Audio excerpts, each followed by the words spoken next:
कमर damage नहीं करवाई guarantee लिख के दा। भोजपुरी संगीत जगत के ट्रेंडिंग स्टार और सुपरस्टार खेसारी लाल यादव और मशहूर अदाकारा नीलम गिरी का नया गाना कमर डैमेज रिलीज हो गया है। यह झन्नाटेदार सॉन्ग रिलीज के साथ ही तहलका मचा रहा है। दोस्तों वीडियो में बने रहिए, आगे हम और बात करेंगे, लेकिन उससे पहले अगर आप चैनल पर नए हैं तो चैनल को सब्सक्राइब, वीडियो को लाइक, शेयर और कमेंट जरूर करें। इस गाने पर अब तक 4,64,313 व्यूज और 71,922 लाइक्स मिल चुके हैं। हो सकता है आप जिस समय इस वीडियो को देख रहे हो उस समय कुछ और हो। कमर डैमेज गाने में खेसारी लाल यादव की दमदार आवाज़ और नीलम गिरी के मनमोहक डांस मूव का शानदार मेल देखने को मिल रहा है।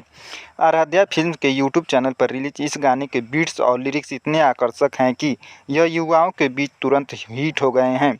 खेसारी लाल यादव और नीलम गिरी की जोड़ी ने एक बार फिर से साबित कर दिया है कि वे भोजपुरी इंडस्ट्री के सबसे पसंदीदा कलाकारों में से एक हैं और यह गाना बहुत गाने के रिलीज के साथ ही फैंस ने अपनी प्रतिक्रिया देनी शुरू कर दी है। लोग खेसारी लाल यादव और नीलम गिरी की केमिस्ट्री की तारीफ करते नहीं थक रहे हैं। खेसारी लाल यादव ने गाने की सफलता पर खुशी जताते हुए अपने फैंस का आभार व्यक्त किया है और कहा, मैं अपनी सभी प्रशंसकों का धन्यवाद करना चाहता हूं जिन्होंने हमारे नए गाने कमर डैमेज को इतना प्यार दिया। आगे भी हम आपके मनोरंजन के लिए ऐसे ही बेहतरीन गाने लाते रहेंगे।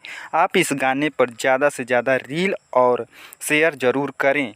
नीलम गिरी ने अपनी उत्सुकता जाहिर करते हुए कहा कि इस गाने पर काम करना बेहद मज़ेदार रहा है। उम्मीद है कि हमारे फैंस को हमारा यह नया अंदाज पसंद आ रहा होगा। खेसारी लाल यादव का कहना है कि आप लोग इस गाने को मिलियन क्लब में जल्द ही पहुंचाएं जिससे हमारा मनोबल बढ़ता रहे। इस गाने का सिचुएशन ऐसा है कि खेसारी लाल यादव से नीलम गिरी कमर डैमेज ना करने की गारंटी मांगती हैं। आपको बता दें कि कमर डैमेज गाने को खेसारी लाल यादव ने खुद गाया है और इस गाने का लिरिक्स कुंदन प्रीत का है। प्रियांशु सिंह ने इस गाने को म्यूजिक से सजाया है। इस गाने के वीडियो में नीलम गिरी के साथ खेसारी लाल यादव नजर आ रहे हैं और इस गाने के वीडियो डायरेक्टर पवन पाल हैं। दोस्तों अगर अब तक आपने इस गाने को नहीं सुना है तो आराध्या फिल्म से यूट्यूब चैनल पर जाकर सुन सकते हैं। दोस्तों पूरा वीडियो देखने के लिए धन्यवाद। मिलते हैं अगले वीडियो में, तब तक के लिए जय हिंद, जय भारत।